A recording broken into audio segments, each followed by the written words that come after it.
আসসালামু আলাইকুম। তো আমরা মার্কিন যুক্তরাষ্ট্রের সিনেটের ক্ষমতা কার্যগুলি নিয়ে আজকে আলোচনা করব।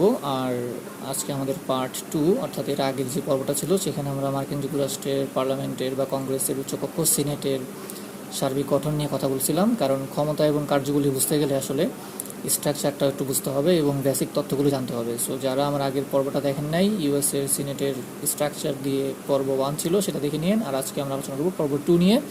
আজকে আমাদের আলোচনার ফোকাস বিষয় থাকবে ক্ষমতা বা কার্যগুলি। আসলে ক্ষমতা কার্যগুলি এক কথাই বলা যায়, যা কাজ তাই ক্ষমতা, যা ক্ষমতা তাই কার্যগুলি, ব্যাপারটা এরকম। তো আমরা এক্ষেত্রে কিছু কিছু কোশ্চেন আমাদের প্রায় আসে, অর্থাৎ বিভিন্ন political science, public administration, international relations স্টুডেন্টদেরকে প্রায় বিভিন্নভাবে করে প্রশ্ন করে যে মার্কিন যুক্তরাষ্ট্রের পার্লামেন্টের উচ্চকক্ষ সিনেট কেন গুরুত্বপূর্ণ, কেন পাওয়ারফুল, কেন অন্যান্য রাষ্ট্রের উচ্চকক্ষের সাথে তার কোন দিক থেকে পার্থক্য করা যায়, অথবা অন্যান্য রাষ্ট্রের পার্লামেন্টের নিম্নকক্ষ শক্তিশালী কিন্তু মার্কিন যুক্তরাষ্ট্রের উচ্চকক্ষ কেন শক্তিশালী, এরকম অনেক ধরনের প্রশ্ন আসে। সো আশা করা যায় আজকে এই আলোচনাটা একটু ভালো করে বুঝলে আমরা এটা পারবো। তো প্রথমেই আমরা মার্কিন যুক্তরাষ্ট্রের সিনেটের কার্যগুলি দেখার ক্ষেত্রে আমরা এর আগের পরে বলে আসছিলাম যে সিনেট বা সিনেটের 4 ধরনের কমিটি থাকে। 4 ধরনের কমিটি থাকে। আমরা এর আগের পর্বে কমিটিগুলোর নামগুলো লিখে আসছিলাম। এই যে 4 ধরনের কমিটি থাকে, এই 4 ধরনের কমিটিগুলো কী ধরনের কাজ করে আমরা আগে দেখি। নাম্বার 1 আমরা বলছিলাম স্ট্যান্ডিং কমিটি। অর্থাৎ আমরা এখানে বলতে পারি যে মার্কিন যুক্তরাষ্ট্রের সিনেটের 4 ধরনের কমিটির কাজ বা 4 ধরনের কমিটি কী ফাংশন করে বা তাদের ক্ষমতাটাকে। তাহলে স্ট্যান্ডিং কমিটি, প্রথমেই আমরা বলবো স্ট্যান্ডিং কমিটি তারা কি কাজ করে। এখানে মনে রাখতে হবে স্ট্যান্ডিং কমিটি থাকে হচ্ছে 16টা। মার্কিন যুক্তরাষ্ট্রের পার্লামেন্টের উচ্চকক্ষ সিনেটের স্ট্যান্ডিং কমিটি থাকে হচ্ছে 16টা। তাহলে 16টা স্ট্যান্ডিং কমিটির সার্বিক কাজ কি? বিভিন্ন মানে প্রত্যেকটা স্ট্যান্ডিং কমিটি ভিন্ন ভিন্ন কাজ করে, তবে সার্বিকভাবে এদের কাজ হচ্ছে, আমরা জানি যে মার্কিন যুক্তরাষ্ট্রের যে প্রেসিডেন্ট, এই প্রেসিডেন্ট সাধারণত কি করে? মার্কিন যুক্তরাষ্ট্রের প্রেসিডেন্ট তার যে এক্সিকিউটিভ, অর্থাৎ সরকারের যে এক্সিকিউটিভ বডির যারা সদস্য, যেমন এক্সিকিউটিভ বডির সদস্য কারা, যেমন ধরেন মন্ত্রিপরিষদ সচিব বা ক্যাবিনেট, বা বলতে পারেন যে এক্সিকিউটিভ ব্রাঞ্চের ক্যাবিনেট, তারপরে এক্সিকিউটিভ ব্রাঞ্চের আপনার কি বলেন জুডিশিয়ারি অর্থাৎ বিচার বিভাগ, কিংবা আপনারা যদি আরও অন্যভাবে চিন্তা করেন বিভিন্ন অ্যাম্বাসেডর, অর্থাৎ ক্যাবিনেট ছাড়াও, অর্থাৎ অ্যাম্বাসেডর অ্যাম্বাসেডর অর্থাৎ বিভিন্ন রাষ্ট্রদূত। এই যে নিয়োগগুলো হয়, এই নিয়োগগুলো সাধারণত কীভাবে হয়? প্রেসিডেন্ট প্রথমে কি করে? প্রেসিডেন্ট এই তার এক্সিকিউটিভ বডির যারা ক্যাবিনেট সদস্য, যারা জুডিশিয়ারির সদস্য, যারা অ্যাম্বাসেডর হবে, অথবা অনেক সময় আপনার ফেডারেল গভর্নমেন্ট মানে ফেডারেল স্টেটের যারা অঙ্গরাজ্যের গভর্নর আছে তারা, অর্থাৎ এই যে সদস্যরা, প্রেসিডেন্ট কি করে? প্রথমে তার এক্সিকিউটিভ বডির এই সদস্যগুলোকে নমিনেট করে। অর্থাৎ প্রেসিডেন্টের কাজ হচ্ছে প্রাথমিকভাবে নমিনেট করে। অর্থাৎ ধরা যাক প্রেসিডেন্ট একজনকে ক্যাবিনেট সেক্রেটারি হিসেবে নমিনেট করলো। এখন স্ট্যান্ডিং কমিটিগুলো এই নমিনেটি, অর্থাৎ নমিনেট যে করলো ব্যক্তিকে কি বলা হয়? এই ব্যক্তিকে বলা হয় নমিনেটি। অর্থাৎ আমরা যদি বলি প্রেসিডেন্ট যে ব্যক্তিকে নমিনেট করলো তাকে বলা হয় নমিনেটি। এই নমিনেটিকে এই স্ট্যান্ডিং কমিটির কাছে মুখোমুখি হতে হয়, অর্থাৎ এই নমিনেটিকে স্ট্যান্ডিং কমিটির মুখোমুখি হতে হয় এক কথায়। অর্থাৎ স্ট্যান্ডিং কমিটির সামনে তাকে দাঁড়াতে হবে। স্ট্যান্ডিং কমিটি তাকে জাজ করবে, দেখবে, তার যোগ্যতা দেখবে, বিভিন্ন ধরনের প্রশ্ন করবে, বা তাদের একটা প্রাথমিক জানাশোনা হবে। এই অর্থাৎ এক কথায় প্রেসিডেন্ট যে সমস্ত ক্যাবিনেট সদস্য, জুডিশিয়ারি সদস্য বা অ্যাম্বাসেডরদেরকে নিয়োগ দেয়, প্রেসিডেন্ট কিন্তু নিয়োগ দেয়, কিন্তু এই নিয়োগটা দেওয়ার জন্য প্রেসিডেন্টের এই নমিনেশন মানে প্রদান করা ব্যক্তিদেরকে মার্কিন যুক্তরাষ্ট্রের সিনেটের স্ট্যান্ডিং কমিটির মুখোমুখি হতে হয়। স্ট্যান্ডিং কমিটি যখন অ্যাপ্রুভ করে যে ঠিক আছে এই ক্যান্ডিডেটটা যোগ্য, তখন স্ট্যান্ডিং কমিটি সিনেটে পাঠায়, অর্থাৎ সিনেটের যে 100 সদস্য আছে তাদের কাছে পাঠায়, বা সিনেটের যিনি প্রেসিডেন্ট তার কাছে পাঠায়। তখন সিনেটে ভোটাভুটি হয়। দেন যদি ব্যাপারটা সিনেটের 2/3 অর্থাৎ 2/3 সদস্য যদি এটা মেনে নেয়, দেন প্রেসিডেন্ট অ্যাপয়েন্ট করতে পারে। তাহলে ঘটনাটা কি দাঁড়ালো? প্রথমে আমি পিআর দিয়ে প্রেসিডেন্ট বোঝাচ্ছি। প্রথমে প্রেসিডেন্ট তার নির্বাহী বিভাগের বা জুডিশিয়ারির সদস্যদেরকে নমিনেট করেন। প্রেসিডেন্টের কাছ থেকে সেই নমিনেশন প্রদান করা ব্যক্তিরা বা নমিনেটেড ব্যক্তিরা এই সিনেটের স্ট্যান্ডিং কমিটির মুখোমুখি হয়। স্ট্যান্ডিং কমিটি কি করে? স্ট্যান্ডিং কমিটি মূল যে সিনেট, অর্থাৎ তাদেরকে জাস্টিফাই করার পর বা জাজ করার পর মূল সিনেটের যে 100 মেম্বার আছে, অর্থাৎ সিনেটের টোটাল মানে সিনেটের যে অধিবেশন সেখানে পাঠায়। এখন সিনেট যদি অ্যাপ্রুভ করে, সিনেটের এই 100 জন সদস্যের মধ্যে থেকে 2/3 যদি অ্যাপ্রুভ করে, তখন আবার প্রেসিডেন্ট কি করতে পারে? অ্যাপয়েন্টমেন্ট দিতে পারে, অর্থাৎ নিয়োগ দিতে পারে। প্রেসিডেন্ট নিয়োগ দিতে পারে। তাহলে ঘটনাটা এরকম যে মার্কিন যুক্তরাষ্ট্রের ক্যাবিনেট সদস্য, মার্কিন যুক্তরাষ্ট্রের অ্যাম্বাসেডর, মার্কিন যুক্তরাষ্ট্রের যে চিফ জাজ বা চিফ জাস্টিস অথবা জুডিশিয়ারির অন্যান্য সদস্য, এদেরকে নিয়োগ দেওয়ার ক্ষেত্রে প্রথমে প্রেসিডেন্ট জাস্ট কয়েকজনের নাম নমিনেট বা একজনের নাম নমিনেট করলো, নমিনেট করে স্ট্যান্ডিং কমিটির কাছে পাঠাবে। স্ট্যান্ডিং কমিটি যদি দেখে ওকে, তখন স্ট্যান্ডিং কমিটি সিনেটে পাঠাবে। অর্থাৎ এটা তো স্ট্যান্ডিং কমিটি, তো সিনেটের স্ট্যান্ডিং কমিটি, তাই না? তো স্ট্যান্ডিং কমিটি সিনেটের 100 জন সদস্যদের কাছে পাঠা দেবে বা সিনেটের মূল অধিবেশনে পাঠাবে। সেই অধিবেশনে 2/3 সদস্য যদি অ্যাপ্রুভ করে, দেন এটা প্রেসিডেন্ট তখন ওই লোককে অ্যাপয়েন্টমেন্ট অর্থাৎ নিয়োগ দিতে পারে। দ্যাট মিনস এক কথায় মার্কিন যুক্তরাষ্ট্রের প্রেসিডেন্ট তার ক্যাবিনেট সদস্য, জুডিশিয়ারি, অ্যাম্বাসেডর বা অঙ্গরাজ্যের গভর্নর এদেরকে নিয়োগ দিতে গেলে সিনেটের স্ট্যান্ডিং কমিটির কাছে তার নমিনেশনকৃত ব্যক্তিদেরকে পাঠাতে হবে। স্ট্যান্ডিং কমিটি পাঠাবে হচ্ছে মূল সিনেটের অর্থাৎ সিনেট অধিবেশনে। সিনেট অধিবেশনে 2/3 যদি অ্যাপ্রুভ করে, দেন সেটা প্রেসিডেন্ট অ্যাপয়েন্ট করতে পারে।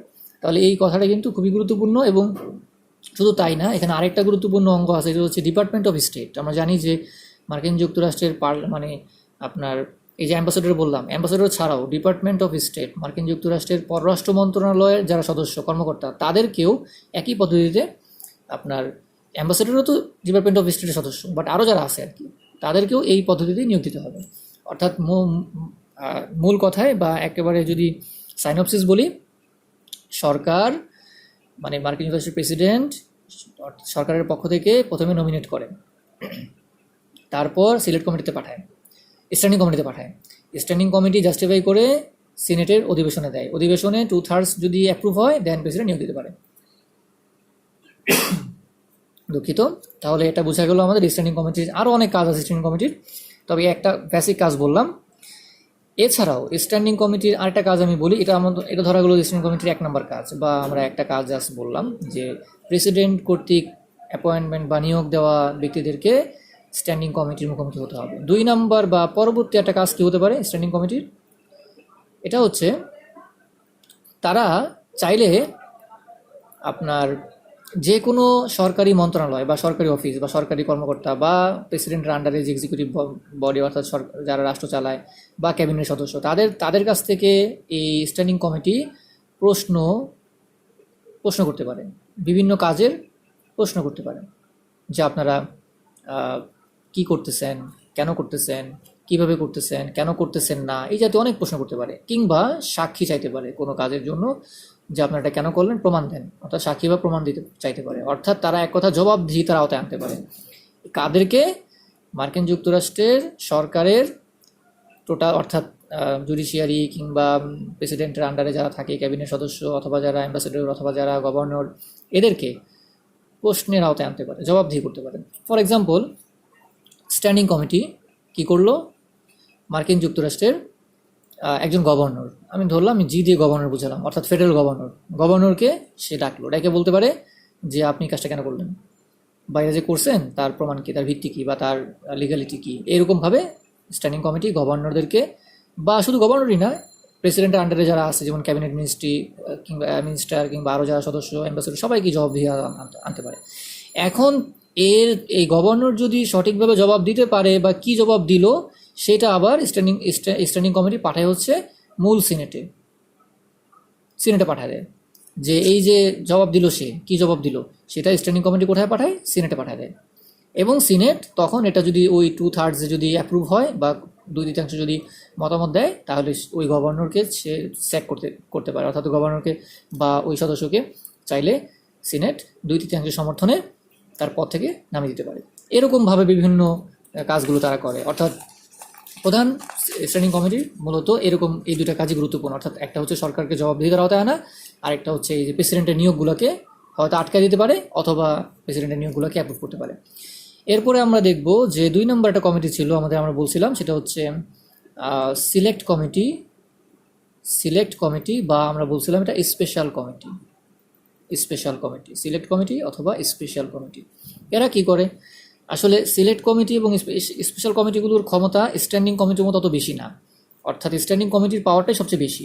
তবে সিলেক্ট কমিটি যেটা করতে পারে যেটা হচ্ছে যে কোনো, বা স্পেশাল কমিটি যেটা করতে পারে সেটা হচ্ছে যে কোনো একটা প্রয়োজনে তারা রাষ্ট্রের যে কোনো প্রয়োজনে, এটা হুট করে হতে পারে বা প্রাথমিকভাবে সরকার গঠন করা হতে পারে, একটা কমিটি গঠন করতে পারে।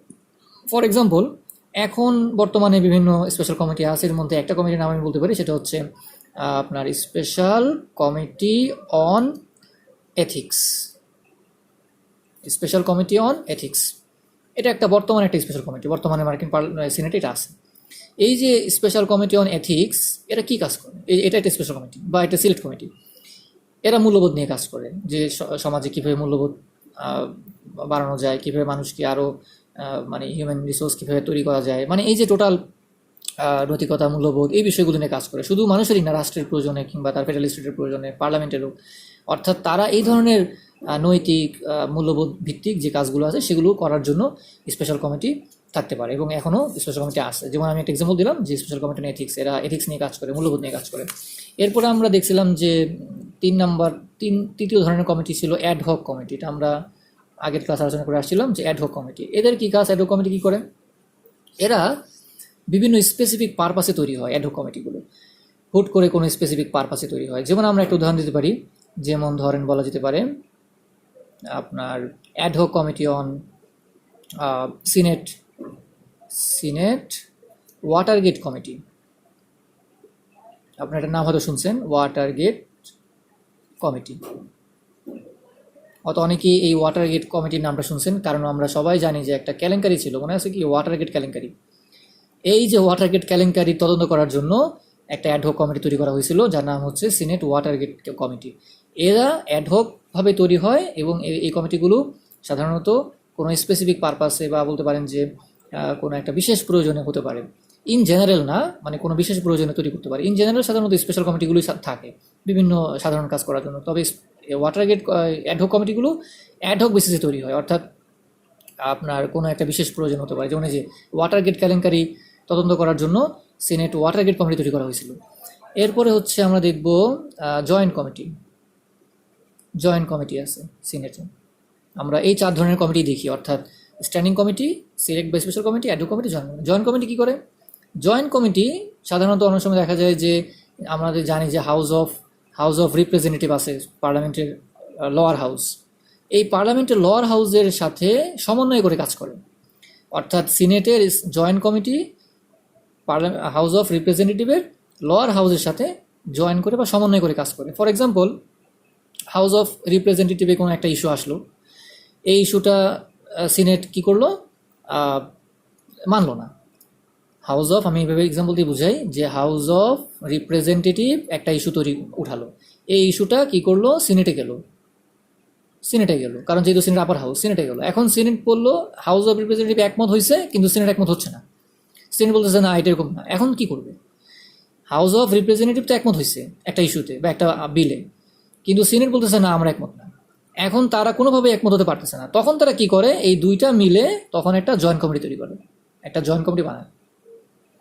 এই জয়েন্ট কমিটি তাদের এই 2 হাউসের মধ্যে বিভিন্ন ধরনের সমস্যাগুলো নিয়ে, এই যে তারা কেন একমত হলো না বা তারা কেন একমত হলো, এই ইস্যুগুলো নিয়ে কথা বলে তাদের মধ্যে একটা সমঝোতা করে। তবে দেখেন, এই যে কমিটিগুলোর কাজ, এই কাজগুলো কিন্তু সাধারণত আমরা বলে থাকি যে সাধারণত দেখা যায় বিশ্বের বিভিন্ন রাষ্ট্রের পার্লামেন্টের লোয়ার হাউস এই কাজগুলো করে। অথচ দেখেন মার্কিন যুক্তরাষ্ট্রের পার্লামেন্টের আপার হাউস মানে উচ্চকক্ষ সিনেট কাজগুলো করতেছে। এই জন্যই বলে থাকি আমরা যে মার্কিন যুক্তরাষ্ট্রের সিনেট অন্যান্য রাষ্ট্রের পার্লামেন্টের মতো নিম্নকক্ষ যেমন শক্তিশালী তেমন না। মার্কিন যুক্তরাষ্ট্রের পার্লামেন্টের উচ্চকক্ষ নিম্নকক্ষ থেকে বেশি শক্তিশালী। সাধারণত দেখা যায় যে বিভিন্ন দেশের পার্লামেন্টগুলো নিম্নকক্ষগুলো উচ্চকক্ষ থেকে বেশি শক্তিশালী হয়। তার কারণ আমরা গত পর্বে অর্থাৎ পার্ট 1 আমরা আলোচনা করে আসছি। তারপর আমি ছোটো করে বলে দিই, এক্ষেত্রে মার্কিন যুক্তরাষ্ট্রের পার্লামেন্টের সিনেট অন্যান্য রাষ্ট্রের পার্লামেন্টের উচ্চকক্ষ থেকে কেন ব্যতিক্রম? তার কারণ হচ্ছে সিনেটের সদস্যরা জনগণের প্রত্যক্ষ ভোটে নির্বাচিত, এক।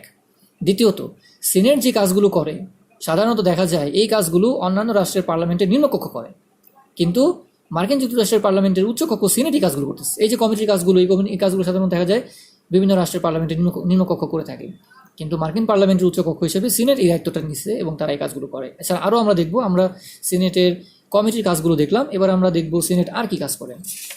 একটু বলে রাখি, সিনেট মোটা দাগে কয়েকটা কাজ করে। প্রথমত সিনেট এই কমিটির মাধ্যমে এই কাজগুলো করে। এরপরে আমরা এতক্ষণ আলোচনা করলাম সিনেটের স্ট্যান্ডিং কমিটির কাজগুলো। এটা এ দিতে পারি আমরা, নাম্বার এ, অর্থাৎ সিনেটের ফাংশনের নাম্বার এতে বলছি সিনেটের 4 ধরনের কমিটির কাজ। এবার আমরা বিতে যাব। বিতে দেখব সিনেট আর কি কাজ করে। আমরা অনেকেই জানি মার্কিন যুক্তরাষ্ট্রের পার্লামেন্টে একটা কথা প্রচলিত আছে যে চেকস অ্যান্ড ব্যালেন্স, অর্থাৎ চেকস অ্যান্ড ব্যালেন্স। এই যে চেকস অ্যান্ড ব্যালেন্স কথাটা আমরা বলি, মার্কিন যুক্তরাষ্ট্রের পার্লামেন্টের ক্ষেত্রে এটা বেশি প্রযোজ্য। এই সিনেট এই চেকস অ্যান্ড ব্যালেন্স মেনটেন করার প্রধান দায়িত্বটা পালন করে, বা চেকস অ্যান্ড ব্যালেন্স মেনটেন করার মৌলিক কাজগুলো তারাই দেখাশোনা করে। এখন সিনেট চেকস অ্যান্ড ব্যালেন্সের কাজ করে, অর্থাৎ চেকস অ্যান্ড ব্যালেন্স সংক্রান্ত দায়িত্ব পালন করে বা ক্ষমতা তারা প্রয়োগ করে। এখন আমরা দেখব কিভাবে মার্কিন যুক্তরাষ্ট্রের সিনেট এই চেকস অ্যান্ড ব্যালেন্স সংক্রান্ত দায়িত্ব পালন করে, কিভাবে পালন করে। আমরা বললাম কি পালন করে, কিভাবে পালন করে অলরেডি আমরা কমিটি থেকে বুঝে আসছি, বাট এখন আমরা একটু বিস্তারিত দেখব। দেখেন, মার্কিন যুক্তরাষ্ট্রের পার্লামেন্টের সিনেট প্রেসিডেন্টকে অ্যাডভাইস দেয়। প্রেসিডেন্ট যদি কোনো ওই যেটাকে বলে আসছি, প্রেসিডেন্ট যদি কোনো সদস্যদেরকে নিয়োগ দিতে চায়, বিশেষ করে পার্লামেন্টের প্রেসিডেন্টের ক্যাবিনেট সদস্য বা জুডিশিয়ারি সদস্য, তাহলে এই সিনেট কি করে, মাস্ট সিনেটের একটা কনসেন্ট লাগে, তাই না? সিনেট অ্যাপ্রুভ না করলে তো হয় না, সিনেট অবশ্যই কনসেন্ট করে। দেখেন, তাহলে অ্যাডভাইস দিচ্ছে, মাস্ট কনসেন্ট দিতেছে। কি বিষয়ে কনসেন্ট দিতেছে বা অ্যাডভাইস দিতেছে? তারা গভর্নমেন্ট যে অ্যাপয়েন্টমেন্ট করে, অর্থাৎ সরকার, প্রেসিডেন্ট বা সরকার যে অ্যাপয়েন্টমেন্ট দেয়, যে নিয়োগ দেয়, অর্থাৎ সরকার যে নিয়োগগুলো দিচ্ছে, এই নিয়োগের ব্যাপারে সরকারকে সে অ্যাডভাইস দিচ্ছে। মাস্ট কনসেন্ট, অর্থাৎ অবশ্যই তাদেরকে সম্মতি নিতে হবে সিনেটের, সরকার যদি কোনো নিয়োগ দিতে চায়, সেটা হোক ফেডারেল গভর্নমেন্টের ক্ষেত্রে, সেটা হোক মার্কিন যুক্তরাষ্ট্রের জুডিশিয়ারির ক্ষেত্রে, কিংবা সেটা হোক প্রেসিডেন্টের আন্ডারে মন্ত্রিসভার ক্ষেত্রে, সব ক্ষেত্রেই সিনেটের অনুমোদন লাগতেছে। এখন দেখেন, আমরা জানি শুধু কি এটাই করে সিনেট, আর কি করে? অর্থাৎ এই যে চেকস অ্যান্ড ব্যালেন্সটা করতেছে, অর্থাৎ সরকারের এক্সিকিউটিভ বডির নিয়োগটা সে চেক করতেছে, অর্থাৎ কি নিয়োগ দিল প্রেসিডেন্ট সেটা সে চেক করতেছে। এই যে বললাম চেকস অ্যান্ড ব্যালেন্স, চেক করবে, কি চেক করতেছে, তারা কি দেখতেছে, যে প্রেসিডেন্ট কাকে নিয়োগ দিল, কেমন লোক নিয়োগ দিল। আবার ব্যালেন্সটা কীভাবে হচ্ছে? মার্কিন যুক্তরাষ্ট্রের যিনি প্রেসিডেন্ট, উনি একটা বিশেষ ক্ষমতা রাখে। আমরা জানি যে ভেটো, সবাই জানি যে মার্কিন যুক্তরাষ্ট্রের প্রেসিডেন্ট ভেটো দিতে পারে। এখন প্রেসিডেন্ট কী করলো, ওই আপনার সিনেট যে চেক করে দেখলো, সেই সিনেট বললো যে না, এই লোককে আপনি কেন নিয়োগ দিলেন, এটা আমরা চাই না। প্রেসিডেন্ট ভেটো দিয়ে বুঝতে পারে, প্রেসিডেন্ট বললো যে না, আমি ভেটো দিলাম। তার মানে এই যে চেকস অ্যান্ড ব্যালেন্স হচ্ছে, অর্থাৎ সিনেট প্রেসিডেন্টের নিয়োগটাকে মানলো না, প্রেসিডেন্ট আবার বলতেছে যে না, আমি দিলাম ভেটো, আমি আপনারটা মানলাম না। এবং একটু মনে রাখতে হবে যে এরকম ঘটনার ক্ষেত্রে সাধারণত দেখা যায় যে প্রেসিডেন্ট ভেটো দিতে পারে এমন কোনো সিদ্ধান্ত বা এমন কোনো ব্যাপারে সাধারণত সিনেট না করে না। কেননা সিনেটের সংখ্যাগরিষ্ঠ দলের নেতাই হচ্ছে, অর্থাৎ দুঃখিত, প্রেসিডেন্ট যে দলের সংখ্যাগরিষ্ঠ, ওই দলই সাধারণত, বা যেই দলের প্রেসিডেন্ট হয়, ধরেন এখন বর্তমানে ডোনাল্ড ট্রাম্প হচ্ছে রিপাবলিকান দলের প্রেসিডেন্ট, রিপাবলিকান পার্টির প্রেসিডেন্ট। তো আপনারা দেখবেন এখন বর্তমানে মার্কিন যুক্তরাষ্ট্রের সিনেটে রিপাবলিকান পার্টিদেরই সংখ্যাগরিষ্ঠতা আছে। তাহলে বোঝা গেল কি, যে প্রেসিডেন্ট যেই দলের, সাধারণত সিনেট ওই দলেরই সংখ্যাগরিষ্ঠ হয়ে থাকে, সিনেট সংখ্যাগরিষ্ঠ থাকে। এই জন্য দেখা যায় যে প্রেসিডেন্ট ভেটো দিতে পারে এমন কোনো সিদ্ধান্ত সাধারণত আপনার সিনেট নেয় না। এইভাবে চেকস অ্যান্ড ব্যালেন্স করে। আরও কি করে? আরও সিনেট করতে পারে, যেমন মার্কিন যুক্তরাষ্ট্রে যত ইন্টারন্যাশনাল আন্তর্জাতিক চুক্তি আছে, সব আন্তর্জাতিক চুক্তি সিনেটে অনুমোদিত হতে হবে। অর্থাৎ যত ধরনের আন্তর্জাতিক চুক্তি আছে, সব আন্তর্জাতিক চুক্তি সিনেটে অনুমোদন লাগবে। মার্কিন যুক্তরাষ্ট্রের প্রেসিডেন্ট আন্তর্জাতিক চুক্তি করার পদক্ষেপ নিতে পারে, চুক্তি করেও ফেলতে পারে, কিন্তু করার পরে সেটা সিনেট উঠাতে হবে। সিনেটে উঠালেই, যদি সিনেটের 2/3 মেজরিটি থাকে, দেনই ওই চুক্তিটা অ্যাপ্রুভ হবে, এছাড়া হবে না। যেমন আমরা জানি অনেক চুক্তি প্রেসিডেন্ট করার পরে দেখা যাচ্ছে যে মার্কিন যুক্তরাষ্ট্রের সিনেট অনুমোদন দেয়নি। যেমন আমরা জানি এনপিটি চুক্তি, এরকম আরও কিছু চুক্তি, সিটিবিটি দুঃখিত, স্টার চুক্তি আছে। এই ধরনের চুক্তিগুলো, অনেকগুলো চুক্তি আছে যেগুলো মার্কিন যুক্তরাষ্ট্রের রাষ্ট্রপতি করে ফেলছে, কিন্তু পরবর্তীতে সিনেট অনুমোদন দেয়নি থেকে কার্যকর করা যায়নি। তাহলে এই আন্তর্জাতিক চুক্তি অনুমোদন দেয় আর কি করে? দেখা যাচ্ছে যে ক্যাবিনেট আপনাদের গুরুত্বপূর্ণ যে কাজটা করে সেটা হচ্ছে একটু আগে বলে আসছি, অর্থাৎ সরকারের গুরুত্বপূর্ণ সদস্যদের নিয়োগ জাস্টিফাই করে। এমনকি এই সিনেট মার্কিন যুক্তরাষ্ট্রের যে ভাইস প্রেসিডেন্ট আছে, আমরা জানি ভাইস প্রেসিডেন্ট যিনি আছে, দেখেন কত গুরুত্বপূর্ণ কাজ বা কত পাওয়ারফুল কাজ করে। ভাইস প্রেসিডেন্ট যদি ভোটের ভিত্তিতে সংখ্যাগরিষ্ঠতা না পায়, তাহলে সিনেট তার নিজেদের মধ্য থেকে সংখ্যাগরিষ্ঠতার ভিত্তিতে একজন ভাইস প্রেসিডেন্ট নিয়োগ দিতে পারে। অর্থাৎ আমরা জানি যে মার্কিন যুক্তরাষ্ট্রের যে প্রেসিডেন্ট অ্যান্ড ভাইস প্রেসিডেন্ট এরা কিন্তু আপনার ওই ইলেকটোরাল কলেজের ভোটে নির্বাচিত হয়। এখন ইলেকটোরাল কলেজের ভোটে যদি এমন হয় টাই হয়ে গেল, ইলেকটোরাল কলেজে 270টা ভোট পাওয়া লাগে, হ্যাঁ, সাধারণত 270টা ভোট পেলে আপনার মেজরিটি থাকে। এখন এমন হতে পারে ইলেকটোরাল কলেজের ভোটে টাই হয়ে গেল, পরবর্তীতে আবার ভোট হলো, আবার টাই হলো, এমন হতে পারে না ঘটনাটা? অর্থাৎ ভাইস প্রেসিডেন্ট নির্বাচনের ক্ষেত্রে ইলেকটোরাল কলেজের ভোট টাই হয়ে গেল, তখন সিনেট তার নিজের দায়িত্ব থেকে একজন ভাইস প্রেসিডেন্ট নিয়োগ দিতে পারে। শুধু কি তাই? এখন যে কথাটা বলবো এটা শুনলে অনেকে মাথা নষ্ট হয়ে যাবে। সিনেট কি করতে পারে? সিনেট মার্কিন যুক্তরাষ্ট্রের প্রেসিডেন্ট কীভাবে নির্বাচিত হয়? প্রেসিডেন্ট ইলেকটোরাল কলেজের ভোটে। আমরা সবাই জানি যে মার্কিন যুক্তরাষ্ট্রের প্রেসিডেন্ট নির্বাচিত হয় ইলেকটোরাল কলেজের ভোটে। ইলেকটোরাল কলেজের ভোটে মার্কিন যুক্তরাষ্ট্রের প্রেসিডেন্ট নির্বাচিত হওয়ার সময় যদি টাই হয়ে যায়, অর্থাৎ কোনো কারণে যদি প্রেসিডেন্ট নির্বাচনের ক্ষেত্রে 270টা ভোট না পায় কোনো ক্যান্ডিডেট, অথবা দেখা গেল যে ভোটাভুটিতে সমস্যা হয়ে গেছে, কোনো ভোট নিতে পারে নাই, বা রাষ্ট্রে কোনো খুব বড় ধরনের ক্রাইসিস হয়েছে, ভোটই করতে পারলো না, কিংবা ভোট করলো সেখানে কেউ মেজরিটি পাইল না, তখন সিনেট মার্কিন যুক্তরাষ্ট্রের রাষ্ট্র চালাতে পারে। ইউনাইটেড স্টেটস অফ আমেরিকাকে সে চালাতে পারে। অর্থাৎ সিনেট নিজ দায়িত্বে রাষ্ট্রের দায়িত্ব গ্রহণ করতে পারে। অর্থাৎ যতক্ষণ পর্যন্ত প্রেসিডেন্ট নির্বাচিত না হবে, বা প্রেসিডেন্ট যদি কেউ পদাধিকার বলে কেউ যদি মেজরিটি ভোট না পায় এই ইলেকটোরাল কলেজের, তাহলে ইউএস সিনেট তার নিজ দায়িত্বে রাষ্ট্র চালাতে পারে 6 বছরের জন্য। কারণ আমরা জানি যে সিনেটের সময়সীমার মধ্যে 6 বছর। কিন্তু সাধারণত এটা করে না, কারণ দেখা যায় যে কোনো ক্যান্ডিডেট যদি মেজরিটি ভোট না পায়, অর্থাৎ 270টা ভোট না পায়, তখন আরেকবার ইলেকশন হয়, ওই ইলেকশনে দেখা যায় কেউ না কেউ বেশি পেয়ে যায়, এই জন্য আর সিনেটের কাছে আসতে হয় না। কিন্তু যদি এমন হয় যে দুইবার ভোট হওয়ার পরেও বা প্রথমবার ভোট হওয়ার পরে কোনো মেজরিটি ক্যান্ডিডেট নাই, অথবা সেকেন্ড টাইম ভোট হওয়ার পরেও কোনো মেজরিটি ক্যান্ডিডেট নাই, তখন সিনেট নিজের দায়িত্বে রাষ্ট্র পরিচালনার দায়িত্ব নিতে পারে, এবং তখন সে রাষ্ট্র পরিচালনা করে। যেমন আমাদের দেশে যেমন কেয়ারটেকার গভর্নমেন্ট, অনেকে জানেন যে নির্বাচিত সরকার গঠিত হওয়ার আগ পর্যন্ত কেয়ারটেকার গভর্নমেন্ট থাকে, আমাদের দেশেও ছিল, 15তম সংশোধনের আগ পর্যন্ত ছিল, বিভিন্ন দেশে আছে। এরকম মার্কিন যুক্তরাষ্ট্রের সিনেট প্রেসিডেন্ট নির্বাচনের ক্ষেত্রে যদি কেউ সর্বোচ্চ ভোট না পায়, তাহলে সিনেট কেয়ারটেকার গভর্নমেন্ট হিসেবে কাজ করে। এই হলো সিনেটের ব্যাপক ক্ষমতা। এছাড়া আর সিনেট কি করে, আমরা এবার সি নাম্বার কাজ দিয়ে সিনেটের কাজটা দেখব।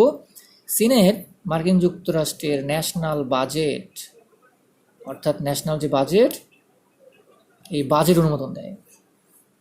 খুব গুরুত্বপূর্ণ কাজ এই বাজেট। এখন দেখেন কত গুরুত্বপূর্ণ কাজ এই বাজেট। সিনেটের অনুমোদন ছাড়া প্রেসিডেন্ট বাজেট ঠিকঠাক করে দিবে, কিন্তু সিনেটের অনুমোদন লাগবে। এরপরে আর কি করে সিনেট, অর্থাৎ ওয়ার ডিক্লেয়ার করে। আমরা অনেকে মনে করি যে মার্কিন যুক্তরাষ্ট্রের অর্থাৎ যুদ্ধ ঘোষণা করে। আমরা অনেকে মনে করি যে মার্কিন যুক্তরাষ্ট্রের প্রেসিডেন্ট মনে হয় যুদ্ধ ঘোষণা করে, আসলে না। মার্কিন যুক্তরাষ্ট্রের সিনেট অনুমোদন দিবে, দেন তারপরে প্রেসিডেন্ট যুদ্ধ ঘোষণা করবে। This is very important fact. শুধু কি তাই, এই যে মার্কিন যুক্তরাষ্ট্রের প্রেসিডেন্ট বিভিন্ন দেশে অবরোধ দেয়, বিভিন্ন দেশের সাথে তারা বিভিন্ন রকমের সমস্যা জড়ায়, এগুলো সব সিনেটের অনুমোদন লাগবে। কি বলে আপনার সিরিয়াতে বোমা ফেলবে কি ফেলবে না, এই অনুমোদনটা সিনেট থেকে হতে হবে। শুধু কি তাই, এই যে সরকারের যে নির্বাহী বিভাগ, অর্থাৎ এক্সিকিউটিভ ব্রাঞ্চ, এই এক্সিকিউটিভ ব্রাঞ্চের যত খরচ, আর্থিক যত খরচ, অর্থাৎ সরকার পরিচালনায় যে অর্থ লাগে, সেই অর্থের অনুমোদনও সিনেট দেয়। এই দেখেন গত বছরই সম্ভবত একটা অর্থের অনুমোদনের কারণে মার্কিন যুক্তরাষ্ট্রের সরকারের প্রশাসন মানে ডোনাল্ড ট্রাম্পের আন্ডারে প্রায় 2 মাসের মতো সময় অচল ছিল, শাটডাউন ছিল। অর্থাৎ সিনেট অনুমোদন, আর্থিক অনুমোদনটা না দেওয়ার কারণে পুরা কি বলে সরকার প্রশাসনে আটকে গেছে।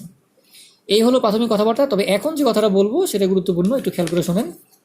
সিনেটের একটা বেসিক কাজ আছে, সেটা হচ্ছে একদম প্রাইমারি কাজ বা মূল কাজ, সেটা হচ্ছে লেজিসলেশন কাজ, লেজিসলেশন সংক্রান্ত কাজ, বা আমরা বলতে পারি আইন সংক্রান্ত কাজ, আইনগত কাজ।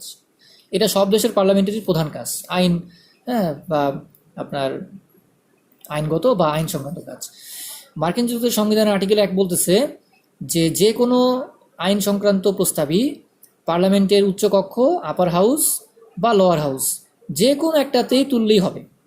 আবার রিপিট করি, আপার হাউস বা লোয়ার হাউসের যে কোনো একটাতে আপনারা সাধারণত একটা আইনগত প্রস্তাব তুলতে পারেন, আইন প্রণয়নের কোনো প্রস্তাব তুলতে পারেন। সাধারণত লোয়ার হাউস হিসাবে হাউস অফ রিপ্রেজেন্টেটিভই উঠে, তবে চাইলে আপার হাউসও উঠতে পারে। প্রশ্ন হলো, একটা জায়গায় সিনেট একটু সমস্যায় পড়ে, সেটা হচ্ছে যে ট্যাক্স সংক্রান্ত যে আইন আছে বা রেভিনিউ সংক্রান্ত যে আইন আছে, এই আইনগুলো আপার হাউসে আগে যায় না। এই আইনগুলো আগে যাবে হচ্ছে লোয়ার হাউসে, অর্থাৎ লোয়ার হাউসে বা আমরা যেটাকে বলি হাউস অফ রিপ্রেজেন্টেটিভ। এই হাউস অফ রিপ্রেজেন্টেটিভে ট্যাক্স সংক্রান্ত বিলটা আগে উঠবে। এইটা একটাই মাত্র বিল যেটা আপার হাউসে আগে ওঠে না, অর্থাৎ সিনেট আগে ওঠে না। আপার হাউস তো সিনেট আগে উঠবে না, আগে উঠবে লোয়ার হাউস বা হাউস অফ রিপ্রেজেন্টেটিভে। দেন হাউস অফ রিপ্রেজেন্টেটিভ থেকে পাস হলে দেন সেটা যাবে হচ্ছে আপনার সিনেটে বা আপার হাউসে। কিন্তু প্রশ্ন হলো, তাইলে কি এখানে সিনেটের ক্ষমতা কমে গেল? না। কেন না? কারণ দেখেন, আপনি তো বিলটা হাউস অফ রিপ্রেজেন্টেটিভ বা লোয়ার হাউসে তুলতেছেন, কিন্তু এই বিলটা যে তৈরি করলো, বিলের যে তৈরি করার কাজ, পূর্ব যে কাজটা, সেটা দেখেন তদারকি করে কে? সিনেটের স্ট্যান্ডিং কমিটি। তাহলে দেখেন ব্যালেন্স হয়ে গেল ব্যাপারটা। এখানে বলতেছে আইন সংক্রান্ত বিল আপনি হাউস অফ রিপ্রেজেন্টেটিভে তুলতে হবে আগে, ঠিক আছে, তুললাম। তাহলে কি মনে হচ্ছে সিনেটের ক্ষমতাটা কমে গেল? না। ওই যে দেখেন, এই যে বিলটা তুললেন, সেই বিলটা তৈরি করে দিল কে?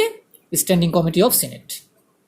তারাই তাদের নিজেদের মতো করে পছন্দ করে ঠিকঠাক করে বা রাষ্ট্রের প্রয়োজনে আইনটা তৈরি করে দিল। সেই আইনটাই আপনি হাউস অফ রিপ্রেজেন্টেটিভে তুললেন আগে, দেন তারপর সেটা সিনেটে যাবে, সিনেটে পাস হয়ে আসবে। তাহলে দেখেন, এই যে চেকস অ্যান্ড ব্যালেন্স কথাগুলো বললাম, অনেক কথা আলোচনা করা যায় যদিও, তবে আমি যে কথাগুলো এখানে আলোচনা করলাম সেগুলো যদি আপনারা পয়েন্ট আউট করতে পারেন, আশা করি ভালো মার্কস পাবেন। আর আমরা জানি যে মার্কিন যুক্তরাষ্ট্রে যত ইমপিচমেন্ট আছে, যত ইমপিচমেন্ট বা পদের যে অবসান আছে, সেক্ষেত্রে কিন্তু আমরা জানি সিনেটের ভূমিকা গুরুত্বপূর্ণ। এটা আরেকটা কাজ, আমরা যদি F নাম্বার দিয়ে বলি, ইমপিচমেন্ট করে। যেমন প্রেসিডেন্টকে ইমপিচমেন্ট করতে পারে সিনেট, কিন্তু প্রেসিডেন্ট ইমপিচমেন্টের ক্ষেত্রে প্রথমে হাউস অফ রিপ্রেজেন্টেটিভ বা নিম্নকক্ষে বিল উঠে, দেন সিনেটে যায়। সিনেটের 2/3 সমর্থন থাকলেই প্রেসিডেন্ট ইমপিচমেন্ট হয়, এছাড়া কিন্তু হবে না। এখন প্রশ্ন হলো, মার্কিন যুক্তরাষ্ট্রের 3জন প্রেসিডেন্ট যেমন এই পর্যন্ত হাউস অফ রিপ্রেজেন্টেটিভে ইমপিচ হয়েছে, কারা কারা? ডোনাল্ড ট্রাম্প, বিল ক্লিন্টন এবং আপনার অ্যান্ড্রু জনসন। এই 3জন প্রেসিডেন্টকে হাউস অফ রিপ্রেজেন্টেটিভ ইমপিচ করছে, কিন্তু দেখেন সিনেটে গিয়ে তারা ঠিকই বেঁচে আসছে। তার মানে বোঝা গেল যে ইমপিচমেন্টের দায়িত্বটাও সিনেট করে, তবে 2/3 মতামত লাগবে।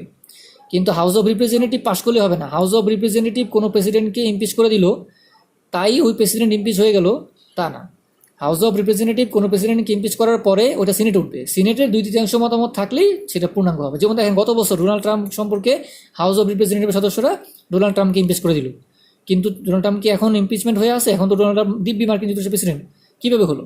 কারণ ওই সিনেটে যাওয়ার পরে 2/3 সমর্থন লাগবে। তো ডোনাল্ড ট্রাম্প সাহেব সম্ভবত একটা ভোটের কারণে বেঁচে গেছে, অর্থাৎ একটা ভোট সে যদি তার বিপক্ষে যদি পড়তো, তাইলেই সে 2/3 কারণে বাতিল হয়ে যেত। কিন্তু ডোনাল্ড ট্রাম্প সিনেটে গিয়ে কিন্তু ঠিকই একটা ভোটের ব্যবধানে বেঁচে গেছে। এইভাবে সিনেট ইমপিচমেন্টের দায়িত্ব পালন করতে পারে, অর্থাৎ সিনেটের 2/3 সদস্য সংখ্যাগরিষ্ঠতা পেলে প্রেসিডেন্ট বলেন, চিফ জাস্টিস বলেন বা আরও অন্যান্য গুরুত্বপূর্ণ সদস্য বলেন, এরা কিন্তু ইমপিচ হবে, অর্থাৎ তারা তাদের পদ থেকে তাদেরকে অব্যাহতি দেওয়া হবে। তাহলে এই হলো সিনেটের ক্ষমতা কার্যগুলো। অনেক কিছু আলোচনা করলাম, তবে মূল কথা এগুলো যদি আপনারা একটু বুঝেন, তাহলে আশা করা যায় যে গুছিয়ে যদি লিখতে পারেন।